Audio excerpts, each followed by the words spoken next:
Bon, c'est la 105e revue de la semaine. Les amis, elle est un peu longue. Donc, avec Antoine, on a décidé de faire comme ça. On passe tout le paquet revue de la semaine, ça dure 40 minutes, c'est un peu long. Et puis, en même temps, on découpe les sujets. Il y en a 3 ou 4, je crois, cette fois-ci. On les découpe et on les passe à la découpe. Ils sont disponibles sur Canal Phi. Donc, c'est une autre chaîne YouTube sur laquelle vous allez les trouver séparés. Alors, vous avez au menu les ordonnances dans la loi sur la retraite. Vous avez comment on mène la bataille à l'Assemblée nationale sur les retraites. Vous avez un chapitre sur la dissuasion nucléaire, et ça vous concerne et je vous demande de vous y intéresser pour améliorer votre niveau de compréhension et de décision. Et puis à la fin, une décision importantissime du Conseil constitutionnel qui, pour la première fois, reconnaît une limite à la liberté d'entreprendre liée à la qualité de l'environnement. Donc voilà, je récapitule. Si vous avez du temps devant vous et que ça vous saoule pas, vous écoutez d'une traite les 40 minutes pendant lesquelles je parle.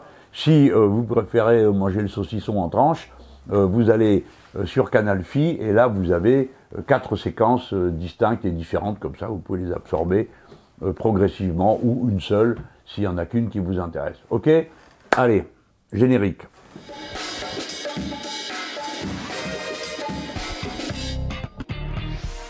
Bon, je commence par vous parler de la bataille parlementaire que nous menons les Insoumis sur la question de la réforme des retraites de M. Macron. Alors, je ne vais pas vous parler du contenu de la réforme, parce que ça va, vous avez maintenant un matériel extrêmement abondant à votre disposition. Je crois que vous avez tous à peu près retenu les traits essentiels. On comptera dorénavant en achetant des points, dont on connaîtra la valeur au moment où on l'achète, mais dont on ne connaît pas ensuite la valeur au moment où ils sont transformés en retraite. Donc vous savez combien vous payez, mais vous ne savez pas combien vous recevrez. Votre carrière sera évaluée sur la totalité de la carrière, et pas seulement sur les 25 meilleures années. Donc ça va vous coûter, parce que chaque fois que vous aurez eu une pause ou un trou, parce que c'est la précarité, eh bien ça réduira d'autant vos capacités.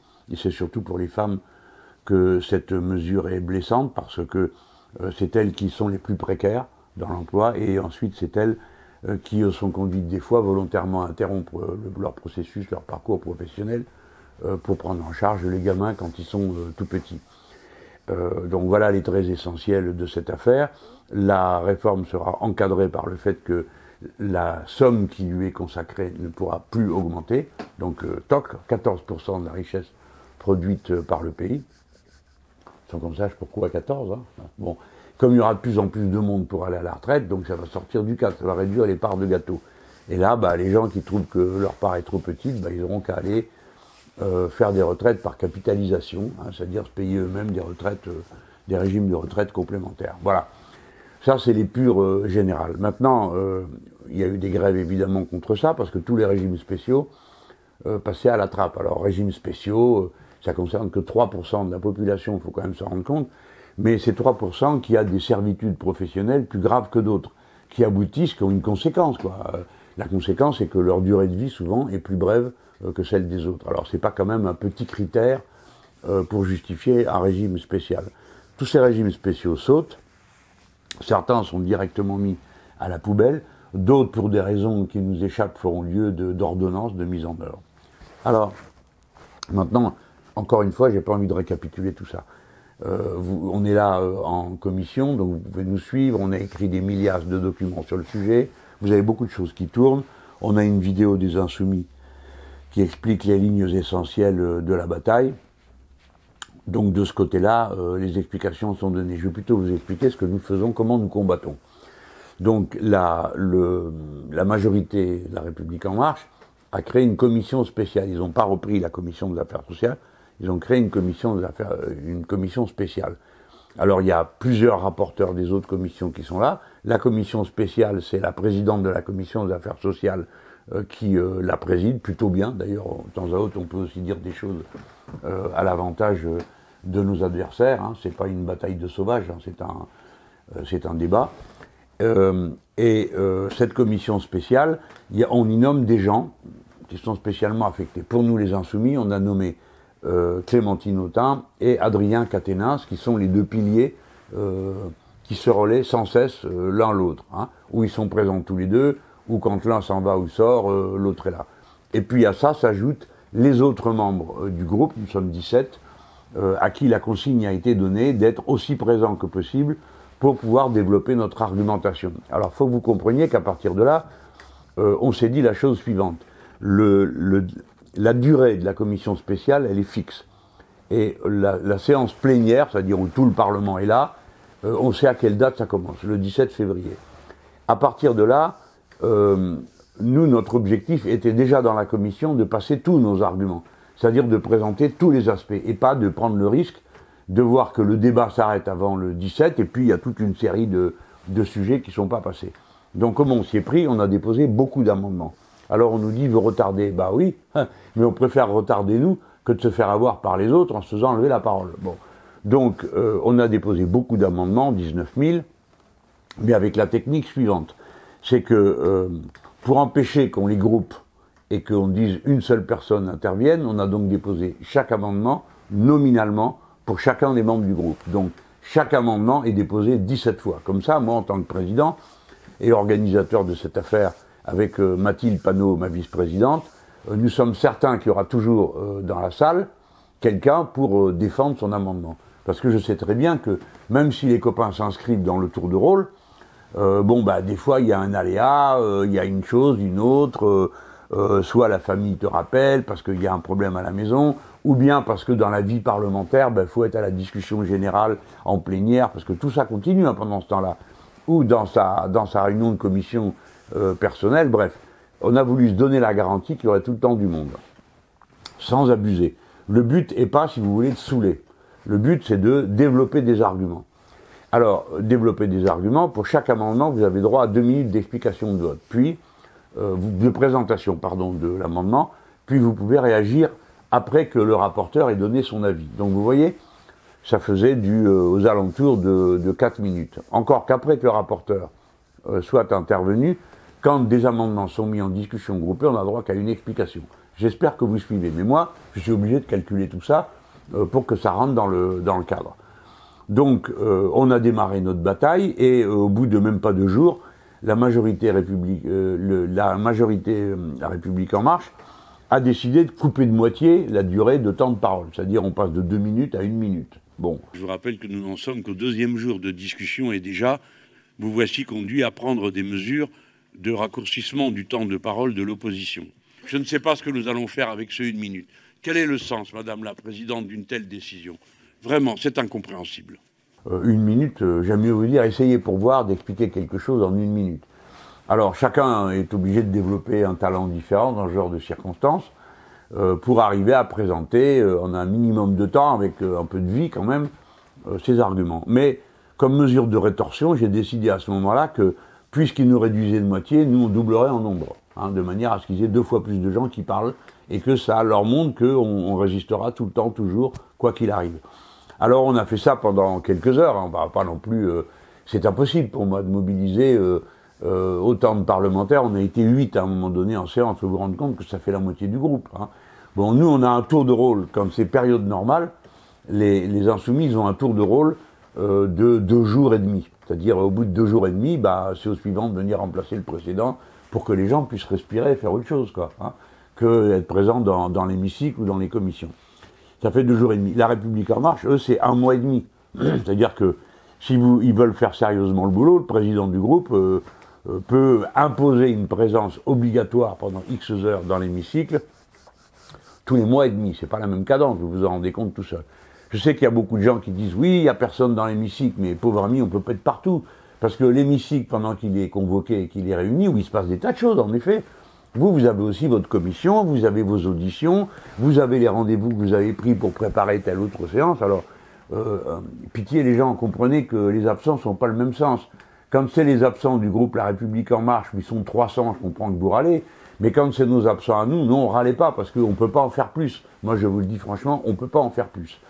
Alors, heureusement, ceux qui sont là sont assez malins et trouvent toujours la bonne répartie, la bonne intervention. Des fois, on se trompe sur l'évaluation du moment. Par exemple, on était persuadé que le deuil d'un enfant, le passage de 5 à 12 jours, ça passerait comme une lettre à la poste. C'est pas ça qui s'est produit. ils ont été capables d'avoir ce raisonnement absolument invraisemblable et inhumain qui les a conduits à le refuser pour pas que ça fasse des charges pour l'entreprise. Bon, heureusement, il y avait Ruffin qui était en séance à ce moment-là, il les a pas ratés, hein, parce qu'évidemment, nous, nos élus, c'est des élus qui ont une idéologie, un cadre d'analyse, un programme politique. Les autres, c'est rien, ils sont là, bon, ils se rappellent plus ce qu'il y a dans le programme, certains sont très très très à droite, donc d'autres sont plutôt centre-gauche, molli-molla, pas trop violents, puis d'autres sont vraiment très violents. Donc il n'y a pas de cohésion dans le groupe La République En Marche, et suivant l'heure, bah, vous tombez sur les libéraux, ou vous tombez sur les démocrates, c'est pas les mêmes, et ils raisonnent pas de la même manière. Alors, bon, vous savez comment tout ça c'est fini. Bref, j'en reviens à ma commission, et au fait et à comment on travaille. Donc, dans la commission, on fait surgir des thèmes, et on les travaille, à coup d'intervention d'1 minute. C'est pour ça que vous avez, pour ceux d'entre vous qui suivent, je vous dis pas que c'est très excitant, hein, comme audition, mais bon, vous avez à plusieurs reprises comme des feuilletons, quoi. Hein, moi, je sais que, par exemple, j'ai fait, pour la part qui me revenait, le feuilleton sur les ordonnances. Qu'est-ce que les ordonnances veulent dire dans un processus législatif, etc. Bon, voilà comment ça se passe, voilà comment c'est organisé. Le 17 commencera la séance plénière, nous, on ramènera notre pile d'amendements, on va en enlever certains, puis on va en rajouter d'autres pour avoir plus d'occasions de débat de contenu, d'accord ? Parce que, bon, des fois, on supprime un alinéa, c'est le titre du chapitre, bon, alors, ça fait un peu tiré par les cheveux, mais ça l'est pas vraiment, parce que ça donne l'occasion de parler sur le fond, hein, vous savez bien, on fait ce qu'on veut, hein, dans ces cas-là. Donc, le débat va être très très long, et quand on va arriver à la plénière, et c'est normal, alors on nous dit pourquoi vous faites ça, vous voulez retarder, bah oui, parce qu'on pense que la lutte pendant ce temps-là, la lutte essentielle, elle continue, c'est pas nous qui la menons. Nous, on est dans le Parlement, mais la lutte essentielle, elle est menée dans la rue par les gens.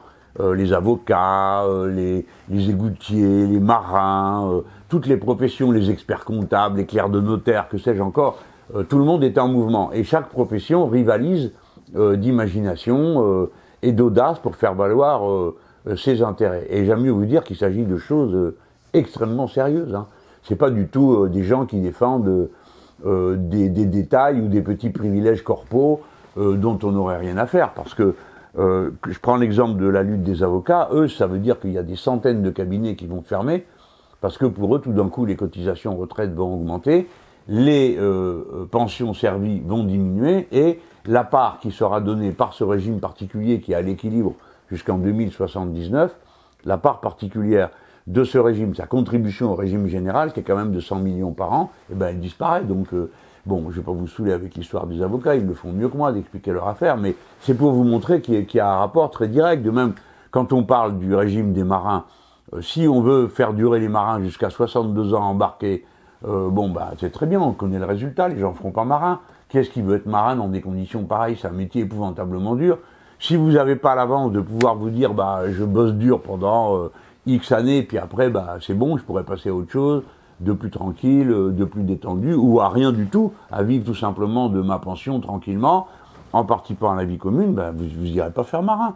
Donc, quand on défend le statut des marins, bah, on défend le fait qu'on puisse avoir des marins français. Sinon, bah, c'est très simple, c'est ce qu'espèrent les autres. On embarque n'importe qui, on les colle sur un bateau, travailleurs détachés, le pavillon, il n'est pas français, salut, il n'y a plus de marine nationale. Donc, vous voyez, à travers la question du statut des gens, c'est ce que je ne cesse de vous répéter, il n'y a pas de richesse qui soit produite autrement que par le travail. Et au fond, l'indépendance du pays, sa souveraineté, elle se joue sur le fait qu'on ait les travailleurs capables de remplir les tâches pour lesquelles nous avons besoin de faire fonctionner les choses. Voilà. Sinon, bah, vous n'êtes plus rien.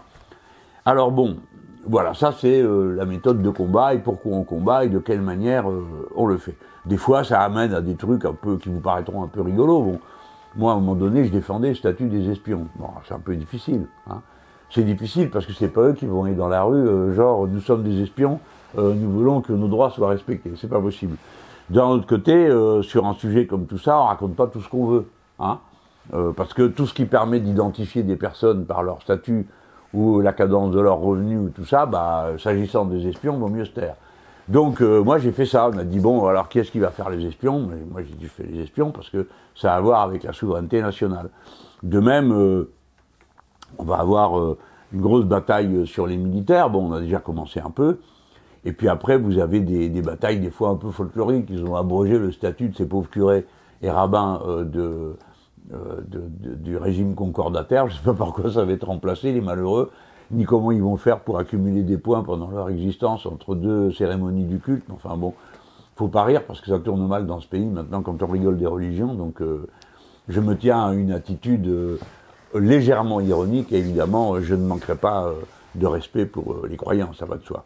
Bon alors maintenant je vous parle de l'affaire des ordonnances parce que il y a beaucoup d'amis qui m'ont dit mais on comprend rien, qu'est-ce que c'est? Bon, dans une démocratie, on sépare l'exécutif du législatif. C'est pas les mêmes qui font les lois et ceux qui les appliquent. Bon, c'est une des conditions de la démocratie, que la séparation des pouvoirs. De la même manière, l'autorité judiciaire, c'est encore à part, d'accord, avec des juges inamovibles pour certains d'entre eux, parce qu'on essaye de cette manière-là de se garantir leur indépendance. Bon, tout ça est très relatif, parce que ils peuvent être indépendants des hiérarchies, et puis dans leur tête, ils sont dépendants comme pas un, d'une idéologie. Bon, ils sont souvent très conservateurs, assez réactionnaires, des choses comme ça. Et puis, des fois aussi, ils perdent un peu la boule, quoi. Ils racontent des trucs sur l'indépendance, on croirait qu'à eux tout seuls, ils vont diriger ce pays. Ben non, ça c'est pas possible non plus. Hein. C'est pas les juges qui vont décider. Mais je laisse les juges de côté parce que c'est pas eux mon sujet pour l'instant.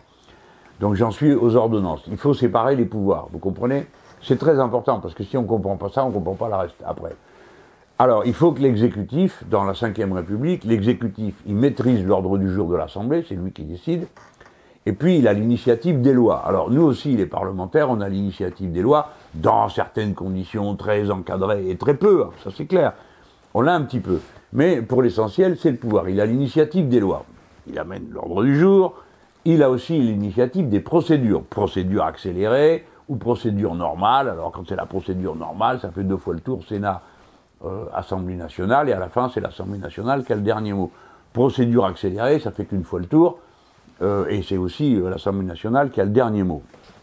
Vous voyez, tous ces détails-là, c'est pour donner du temps, ralentir par rapport à l'illusion technocratique, puis peut-être que certains d'entre vous qui m'écoutent, vous avez aussi cette illusion, c'est que plus vite on décide, mieux c'est. Ben non, justement, la preuve a été apportée 1 million de fois, que plus vite on décide, plus la probabilité de décider des bêtises est grande. Hein.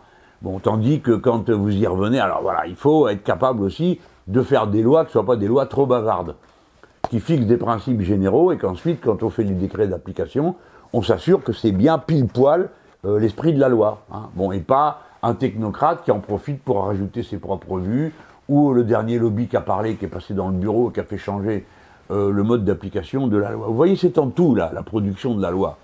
Alors, c'est compliqué, et ça demande beaucoup de culture politique. Et oui, que voulez-vous, hein. On apprend en faisant, il n'y a pas de honte à pas savoir, mais on apprend en faisant. Alors, les ordonnances, qu'est-ce que c'est? C'est un procédé qui donne au pouvoir exécutif le pouvoir législatif. C'est-à-dire, les députés disent, bon, bah tiens, sur tel sujet, le gouvernement a le droit de décider de produire les conditions dans lesquelles vont être organisées, que sais-je, telle profession. Hein. Alors, bon, c'est quand même un peu violent comme procédé, parce que ça rompt le principe de la séparation des pouvoirs. C'est pas d'aujourd'hui, hein. Alors, sous l'Ancien Régime, ça existait à fond les ballons. Évidemment, le roi avait une capacité d'initiative législative qui était totale. Sous la Troisième République, sous la Quatrième République, il y avait aussi des décrets-lois. Bon, déjà, c'était pas trop bien vu. Bon, si vous voulez, c'est les restes de la barbarie, hein, du régime barbare de l'autorité d'un seul. Alors, ça traîne dans la loi. Il y en avait d'autres comme ça. Il y avait, par exemple, le délit d'outrage au chef de l'État. Alors, je sais pas si vous vous rappelez, il y avait eu toute une histoire une fois parce que le président de la République, qui était M. Nicolas Sarkozy, avait dit à un gars « Casse-toi, pauvre con ». Bon, vous remarquez que moi, je fais plus délicat. J'ai dit, va voir ta mère. Hein. Bon, donc, enfin, c'était, vous voyez, c'est dans ces registres de gens, bon. Alors nous, évidemment, c'était notre rôle d'opposition, on a fait toute une affaire. Et on avait fait des petits autocollants. Et chaque fois que, bon, il y avait les autocollants, casse-toi, pauvre con, bah, il y avait eu des poursuites qui ont été engagées, je pense notamment à un de mes camarades, qui était poursuivi pour outrage. Bon, outrage au chef de l'État. Alors on leur était tombé dessus en se demandant d'où sortait cet outrage et en quoi ça consistait. Et là, on s'était marré parce qu'on avait découvert que l'Union européenne avait fait qu'on interdise l'outrage à chef d'État étranger. Autrement dit, passez un dictateur dans votre rue, je sais pas, on va dire n'importe qui, le général Pinochet, vous aviez le droit de lui crier salaud, assassin, etc., sans être poursuivi parce que vous pensez que c'est réellement ce qu'il est, un salaud et un assassin qu'il était, puisqu'il est mort depuis, et en effet, c'était un salaud et un assassin. Donc, on avait le droit de faire ça, mais on n'avait pas le droit de faire pareil au chef de notre propre État. Je ne vous dis pas que c'est ça qu'il faut faire, mais en attendant, voilà, nous autres, les Français, on est rebelles, on est comme ça, bon, on se moque de nos chefs, tous, hein, quels qu'ils soient, à quelque niveau que ce soit. Moi, je paye aussi mon ICO de pauvre petit chef que je suis dans mon truc d'insoumis. J'ai aussi droit régulièrement à des noms d'oiseaux. Bah, c'est la vie, c'est comme ça. Hein. Bon, celui à qui ça plaît pas, il va habiter ailleurs où il fait autre chose hein, que de s'exposer. Et alors, moi, j'avais cherché parce que je défendais mes camarades et j'ai déposé un projet de loi pour l'abolition du délit d'outrage à chef de l'État. C'est moi. Alors, bon, finalement, j'ai eu le dernier mot parce que, alors vous savez comment ils sont, ils ne peuvent pas dire, Monsieur Mélenchon, vous avez raison. Donc ils font eux-mêmes un amendement, puis ils se donnent le beau rôle. Ils disent, oui, nous avons supprimé le délit d'outrage. Non, vous n'avez rien supprimé du tout, c'est qu'on vous a pourchassé jusqu'au niveau de la Cour européenne de justice et que vous aviez les miquettes de vous faire jeter par cette Cour. Voilà ce qui s'est passé. Mais enfin, bon, j'ai eu le dernier mot, j'étais content. Mais d'où ça venait? Je m'étais posé la question. Ça venait de l'Ancien Régime. On n'avait pas le droit de dire du mal du roi, de l'insulter, de lui dire des trucs comme ça. Alors, et lui, l'Ancien Régime, où il avait trouvé ça? La première fois que ce délit a été inventé, c'est sous Tibère, l'empereur Tibère, c'est-à-dire au 1er siècle de l'ère commune. Hein. Bon, donc vous voyez, c'est une histoire qui traîne des âges pas barbares, parce que la Rome antique, c'est pas la barbarie, mais enfin quand même, c'était quand même le pouvoir d'un seul, à l'époque, celui de Tibère, et c'était pas un tendre. D'ailleurs, il s'en était servi pour liquider, mais au sens physique du terme, la moitié de son opposition. Donc vous voyez que là, c'est pareil. Pour les ordonnances, vous pouvez en trouver jusqu'au fond de l'histoire. Vous avez toujours un moment où celui qui commande fait des lois à lui tout seul, il dit c'est comme ça et pas autrement. Alors, là, nous avons un texte de loi. Bon. Quand ils ont mis des ordonnances partout dedans, il y en a 29. Vous imaginez, vous êtes le législateur et vous faites une loi dans laquelle il y a 29 trous en disant, bon, moi je sais pas ce qu'on va faire, en gros, on va tâcher de faire bien. Hein, voilà. Le gouvernement va tâcher de faire bien à propos des marins. Bon, hop, ordonnance sur le statut des marins. Sauf que c'est le gouvernement qui va donc décider tout seul du statut des marins. Et après, au bout d'un délai X, on vous amène une loi d'habilitation, on vous dit, que vous êtes d'accord. Bon, alors évidemment, les autres, ils ont déjà, leur statut a été changé, a été négocié, il y a tout un tas de points d'équilibre, ce qui fait que les lois d'habilitation par ordonnance, souvent, c'est des pures brutalités. Là, je viens de vous décrire un cas tranquille. Hein, enfin, façon de parler. Mais déjà, ce cas-là, il posait problème. Quand le général de Gaulle a introduit les ordonnances dans la Constitution. Alors, à l'époque, on a dit, ah là là, c'est le coup de force permanent. Il y avait le livre de François Mitterrand, le coup d'État permanent. Qu'est-ce que c'est que cette histoire? Un type tout seul qui légifère et qui revient nous voir des mois après pour nous demander si on est d'accord ou pas. C'est pas des méthodes. Bon. Alors, si vous voulez, comme toujours, quand il y a des coups comme ça, les inventeurs font attention. Et finalement, les gaullistes n'ont pas tant utilisé que ça, les ordonnances. Par contre, après, ça a fait un bond. Tout d'un coup, il y en a un qui a découvert ça dans un placard, qui s'est dit, tiens, on pourrait faire ça. Et ça a été, mais l'inflation. On est passé de 100 ordonnances en 40 ans à 180 en 5 ans. Donc c'est fou, ça devient... le Parlement se réunit pour dire au gouvernement, faites ce que vous voulez. Bon, mais ça, vous pouvez adorer ça, vous pouvez trouver que c'est très bien, mais moi, non. Et les gens qui sont démocrates et qui sont républicains trouvent que non, c'est pas une façon de gouverner un État que de confier le pouvoir législatif et le pouvoir exécutif aux mêmes personnes. Voilà pourquoi avoir un texte de loi dans lequel il y a 29 ordonnances, nous le considérons comme une sorte de coup d'État. Tranquille, hein, ça ne se voit pas, ça fait pas trop de bruit, mais c'est quand même 29 fois le gouvernement qui prend le pouvoir tout seul sur toute une série de questions. Alors des fois, il y a des ordonnances qui sont techniques. Hein. C'est toujours ça la force des brutes. C'est qu'ils se réclament d'une apparence de normalité. Ils disent « Ah, moi, on l'a toujours fait !» ou « Ah, mais il y en a toujours eu !» Et puis ils vous donnent toujours des exemples dérisoires. Par exemple, un jour, il y a eu une ordonnance pour transformer tous les prix, hein, les niveaux des amendes, de ceci, de cela, que prévoyaient les textes de loi, tous les passer de francs en euros. Bon, moi là, j'ai rien à dire contre l'ordonnance, parce que c'est technique, on va pas passer des heures au Parlement à discuter de conversion de francs en euros. On ne change pas le contenu de la loi. Il faut être intelligent, il faut réfléchir par rapport au contenu de la loi. Hein. Comme toujours, c'est les contenus qui comptent, c'est pas la lettre.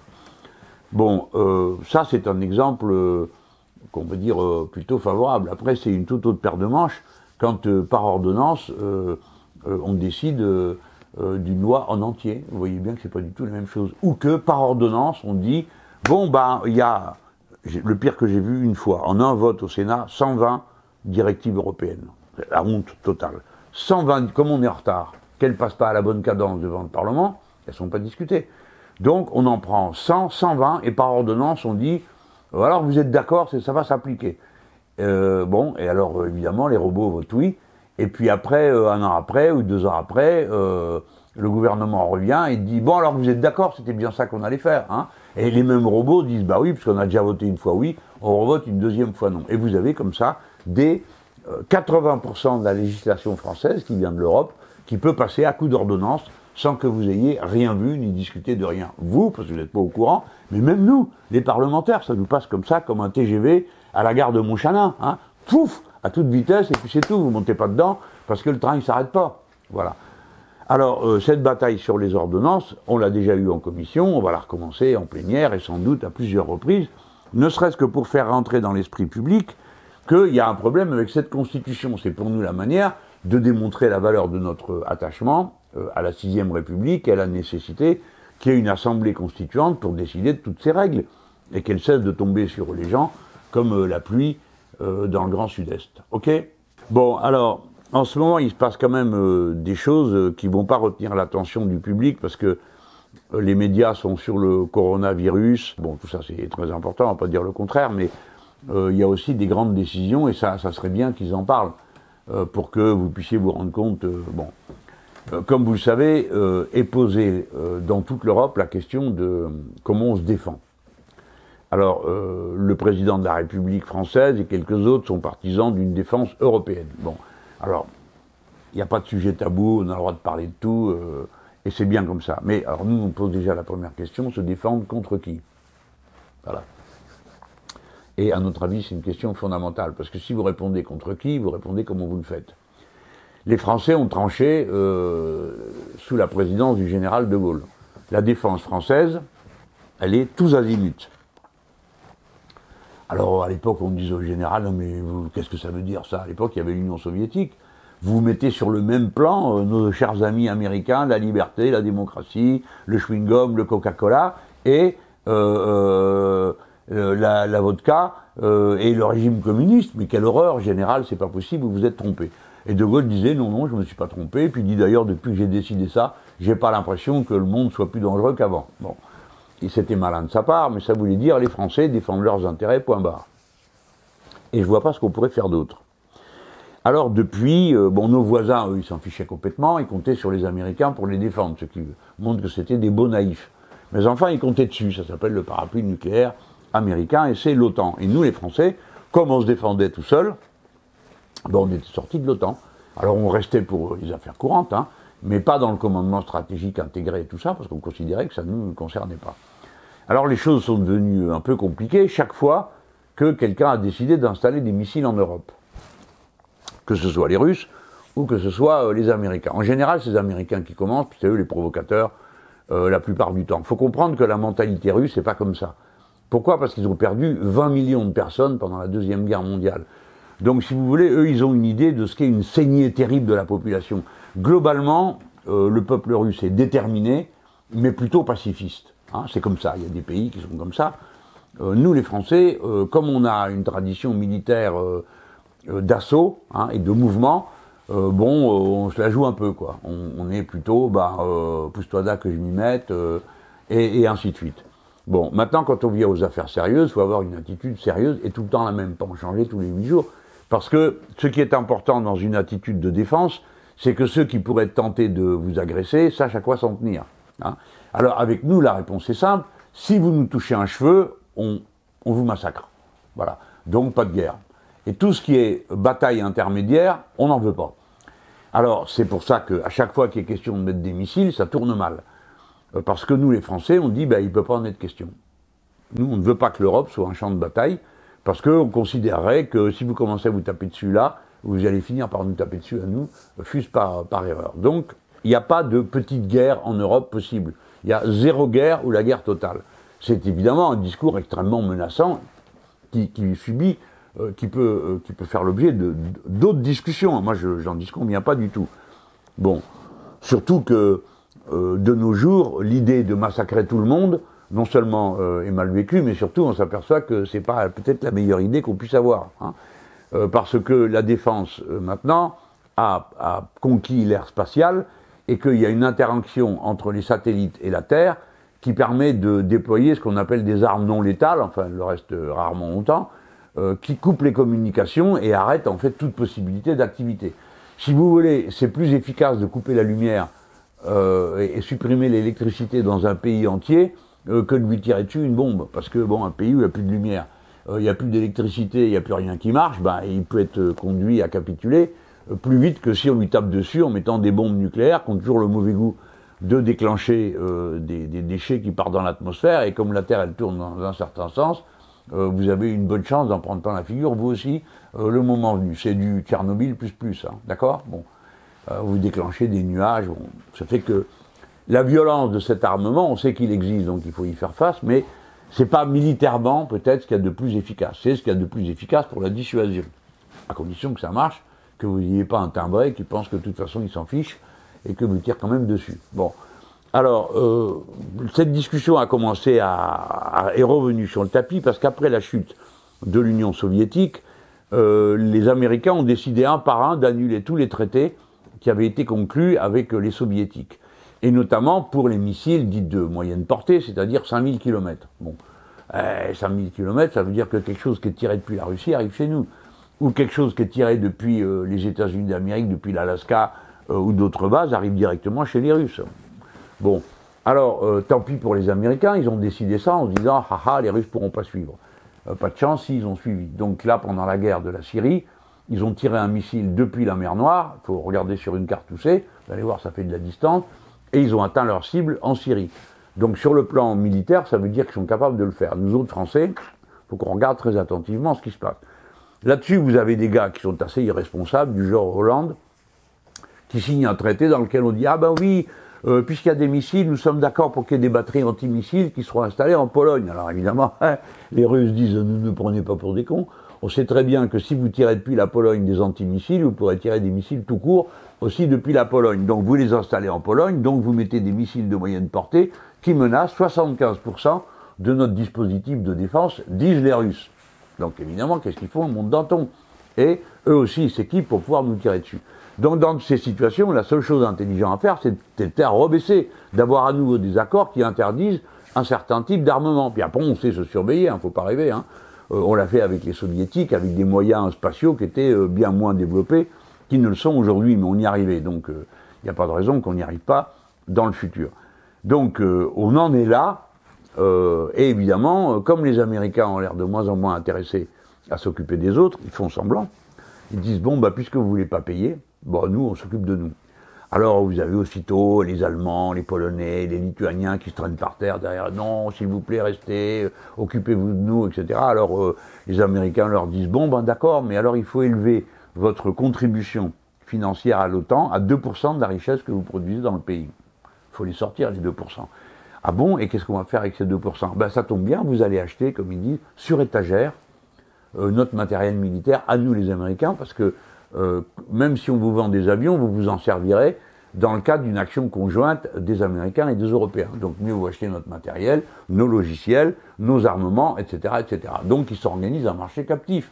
Et puis chaque fois que quelqu'un achète quelque chose, vous avez l'ambassadeur des États-Unis, le premier conseiller de l'ambassade, et tous les autres qui sont là, et qui passent derrière en disant, bah dites donc, il faudrait savoir ce que vous voulez. Résultat, tous ces gens achètent du matériel américain, qui marche moins bien que le nôtre, par exemple, plutôt que du matériel français ou du matériel européen. Et c'est continuellement comme ça. Donc ils tiennent pas parole. Et nous autres, les Français, bon, comme nous sommes toujours les bons, les gentils de la bande, alors on dit, oui, il faut faire une défense européenne, alors tiens, allez, on va faire des chars avec les Allemands, on va faire des avions avec les Allemands, on va faire tout ce que vous voulez avec les Allemands, et puis eux, les Allemands, de leur côté, ils disent, ah, quelle bonne idée, comme on ne sait pas le faire, on va apprendre à le faire, et puis ces braves Français nous filent les brevets, alors donc on est content, mais dites donc, pendant qu'on y est, on voulait vous dire, les prochaines fusées, c'est pas Ariane Espace qu'on les achète, c'est aux Américains. Les prochains avions, ah ben non, c'est pas des Rafales, c'est des F-35, etc., etc. C'est-à-dire qu'eux sont totalement déloyaux. Alors, là aussi, on en est là. En ce moment, on est très allemanophile, hein. Alors on fait tout avec eux, bon, c'est-à-dire qu'on se comporte comme des jobasses. Moi, bon, j'aimerais vous dire que c'était à moi de décider ça, tout ça s'arrêterait parce que c'est pas sérieux et ça tient pas compte de rien. Vous allez voir à la fin, je vous dis pourquoi et quelle est la clé de voûte. En attendant, voilà que maintenant il y a une discussion de gens qui disent oui, ben les Français, vous êtes la seule puissance européenne à avoir l'arme atomique, maintenant que les Anglais sont partis. L'arme atomique des Anglais, c'est pas très important parce qu'ils n'ont pas le vecteur. Les missiles, c'est les Américains qui leur filent. Les logiciels aussi, donc on ne peut pas dire que c'est une force indépendante. Hein. Si un jour ils devaient décider de tirer et que les Américains disent on n'est pas d'accord, bah, leur truc ne démarre pas et puis c'est fini. Le matériel français, c'est pas pareil. On est en principe autonome d'un bout à l'autre parce qu'on produit et on s'équipe tout seul. Alors, les Français, bon, vous avez votre arme nucléaire, du coup les présidents français en rajoutent un peu, on est les seuls à avoir l'arme nucléaire, et puis les autres commencent à dire, bah, mettez votre arme nucléaire à notre disposition pour nous protéger nous aussi. Alors évidemment, peut-être que ceux qui m'écoutent disent, ah ben c'est une bonne idée, c'est des copains. Bah non, c'est pas une bonne idée du tout. Parce que ça veut dire que vous étendez la défense de vos intérêts vitaux à ceux du voisin. Donc les intérêts vitaux des Allemands deviennent les intérêts vitaux des Français, les intérêts vitaux des Polonais deviennent les intérêts vitaux des Français. Ben, il y a une différence, c'est que c'est pas vrai. Parce qu'ils ont des intérêts vitaux, nous en avons d'autres, ils ne sont pas au même endroit, ils ne concernent pas les mêmes choses. Alors, on peut discuter de ce principe, encore une fois, hein, le principe de la défense elle-même, nucléaire. Mais une fois qu'on est dedans, il y a une logique à cette défense. Alors, voyez-vous, la clé, c'est pas les intérêts vitaux, c'est pas l'interopérationnalité des armements, c'est la souveraineté. On défendra les Allemands le jour où les Allemands et nous ne ferons qu'un seul pays, avec un seul souverain, le peuple franco-allemand. Je prends cet exemple-là, parce qu'il est venu à plusieurs reprises dans l'histoire. À ce moment-là, oui. Parce que en quoi consiste la défense? La défense consiste à défendre votre indépendance, c'est-à-dire votre capacité à décider vous-même. Entendu? Qu'est-ce que l'indépendance?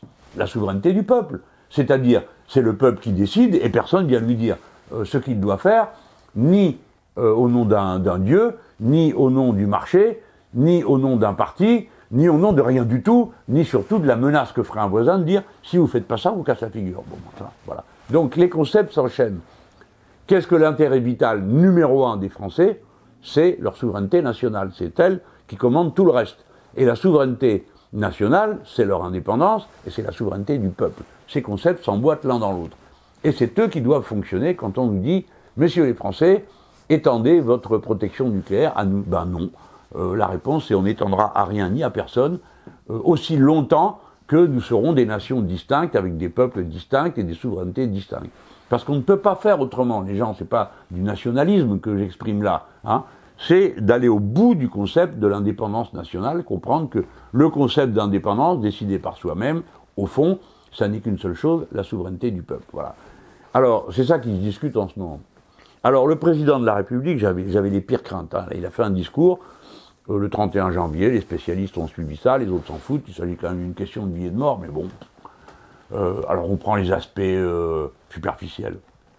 Est-ce que les Français vont mettre la bombe à la disposition de tous les voisins? Bon, si on regarde le texte de Macron, on voit qu'il arrive au même point que tout le monde.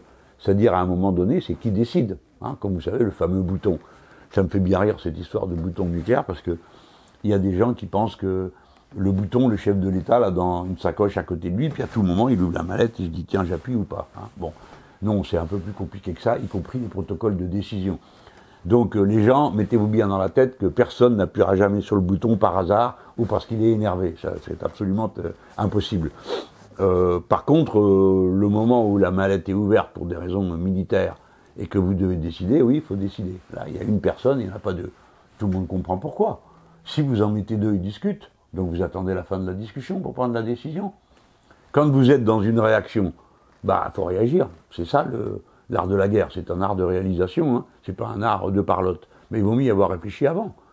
Il faut que vous sachiez avant ce que vous ferez, pour quelle raison et dans quelles conditions. Ça, c'est quelque chose qui doit se passer dans la tête de celui qui a la décision à prendre. Mais dans la vie, tous les jours, on a des décisions à prendre. Vous savez comme moi que vous prenez la bonne décision si vous y avez réfléchi avant. Et si vous y avez réfléchi avant, c'est parce que vous avez trouvé les bons mots, les bons repères pour savoir quelle décision prendre. Donc, la dissuasion nucléaire, c'est horrible dans son exécution et dans le mode opératoire, parce que c'est une personne toute seule qui décide. Mais voilà, mais on a fait ce choix-là, on peut en faire un autre, mais à l'intérieur de choix, on ne peut pas faire autrement. Et donc, il ne peut pas être question d'être à plusieurs avec un doigt sur le bouton, hein, d'être à 28 par exemple. Vous imaginez un peu le truc? Non, c'est pas possible. Alors, les militaires qui sont sérieux, eux, ils disent, bah oui, tant que c'est un seul qui décide, bah, c'est un problème pour mettre en commun. Bah oui, justement, donc on ne mettra pas en commun. Parce que le bon sens a l'air de dire, oui, mais si on est plusieurs, on décidera mieux. Bah non, il faut décider vite, là, c'est pas mieux. Bon, c'est pourquoi, encore une fois, vous ne devez pas sous-estimer l'importance et la violence de la dissuasion nucléaire. C'est pas un jeu, hein, ce dont on parle. C'est-à-dire que le premier qui décide de mettre ça en route peut détruire la planète. Il y a de quoi la détruire 8 fois. Voilà, souveraineté du peuple. Alors, de ça, je vais passer très rapidement à autre chose, une décision superbissime du Conseil constitutionnel qui a eu lieu, et vous allez voir qu'on va retomber sur nos pattes une fois de plus de la question de la souveraineté. Voilà, le Conseil constitutionnel a décidé une chose extraordinaire. Les atteintes à l'environnement peuvent justifier une limite à la liberté d'entreprendre. L'intérêt général humain, évalué en termes écologiques, peut introduire une limite à la liberté d'entreprendre. Jusque-là, la liberté d'entreprendre, il en fallait vraiment des caisses pour qu'on y mette des limites. Hein. Ils avaient le droit de surexploiter les gens, ils avaient le droit de les payer au lance-pierre, ils avaient le droit de ceci, ils avaient le droit de cela, ils avaient le droit d'à peu près tout. Mais là, mes amis, pour la première fois, nous avons une décision qui constitutionnalise qu'au nom d'un bien commun, on peut limiter la liberté d'entreprendre, voire la limiter complètement. Parce que quand on dit la limiter, on ne dit pas dans quelle proportion. Le Conseil n'a pas dit, vous avez le droit de limiter jusqu'à 90%. Non, vous avez le droit de limiter. Limiter, ça peut être de dire 0%. Donc, au nom de la protection de l'environnement et de nos biens communs, nous pouvons mettre en œuvre une règle comme la règle verte, c'est-à-dire ne pas prendre à la nature plus que ce qu'elle peut reconstituer, et que cette règle soit une limite à la liberté d'entreprendre. C'est-à-dire, celui-là, il y prend plus que ce qu'il rend, et bien donc il arrête. Voilà. Donc, le collectivisme, qui est notre philosophie, c'est-à-dire tous pour un, et un pour tous, hein, cette façon de voir la vie peut passer maintenant dans la loi sans que nous soyons menacés d'anticonstitutionnalité. Parce que nous, les limites à la liberté d'entreprendre, elles sont toujours une bonne raison. Et ceci, cela, la destruction de l'environnement, et quoi à la fin? Ça veut dire que, de nouveau, la souveraineté du peuple est rétablie à 100% à propos de la protection de l'environnement. Donc, nous pouvons le décider, y compris dans le cadre de la Constitution de la Ve République, mais dans la Sixième République, ce sera pareil, parce qu'il y aura un Conseil constitutionnel, je pense, je ne vois pas pourquoi on supprimerait ça, et il y aura un bloc, on appelle ça un bloc de constitutionnalité, c'est-à-dire l'ensemble des documents qui sont considérés comme les principes fondateurs au nom desquels s'organise la loi en France. Eh bien, dans ce bloc de constitutionnalité, il y aura que la liberté d'entreprendre, par jurisprudence, peut connaître une limite lorsqu'il s'agit de la protection ou du maintien d'un environnement. Eh bien, je trouve que c'est une très bonne nouvelle, parce que c'est une nouvelle qui permet d'échapper à l'accusation d'anticonstitutionnalité qui touchait à peu près la moitié du programme de l'avenir en commun et des Insoumis. Si vous voulez, pour moi, c'est un souci, parce que moi, je pars toujours de l'idée qu'on va l'appliquer, notre programme. Et bien sûr, on va changer la Constitution, mais il y a un délai pendant lequel c'est la Ve République qui continue à fonctionner jusqu'à ce que la Sixième soit proclamée par référendum après qu'une Assemblée constituante se soit réunie. Alors moi, je me dis, pendant ce temps-là, on va pas rester les bras croisés à attendre que ça se règle. On va prendre des décisions de toutes sortes, abolir des dizaines de lois de la Macronie et de la Hollandie. On va prendre des décisions radicales sur les questions environnementales au nom de l'intérêt général. Donc on le fera dans le cadre de la Constitution de la Ve République, et un nouveau pouvoir, même un pouvoir qui affiche le fait qu'il est un pouvoir révolutionnaire, celui de la révolution citoyenne. Vous avez intérêt à bien réfléchir aux limites que vous mettez à votre action. Bon, violer la Constitution, c'est quelque chose d'extrêmement périlleux à entreprendre. Hein. Et les gens pourraient vous dire, bah oui, c'est la 5e, vous respectez la loi de la 5e, jusqu'à ce que ça soit la 6e. Et nous, on est républicains, et on est démocrates. Donc, la loi, la Constitution, même quand on est en désaccord, ça a du sens pour nous. On n'est pas d'accord pour dire, c'est le plus fort et le dernier qui a parlé, qui a raison. Ça ne peut pas être notre règle à nous. Voilà, donc moi, je voulais vous faire connaître cette bonne nouvelle. Vous n'avez pas fini de m'en entendre parler, ni mes camarades, parce que c'est un grand événement. Bon, les gens, c'est un peu long, alors on va couper ça en petits morceaux, sans doute. Vous mettez un pouce bleu si ça vous a plu, parce que Antoine et moi, ça nous encourage à continuer. Et puis, vous pouvez vous abonner si vous découvrez ça par hasard aujourd'hui. C'est gratuit, et puis ça le restera toujours. Voilà, c'est sur YouTube que cette chaîne, et c'est la plus importante chaîne d'un homme politique dans ce pays, même d'une formation politique. C'est la plus importante puisqu'on est plus de 400 000, 420, 430 000 abonnés à cette chaîne. Merci, à bientôt.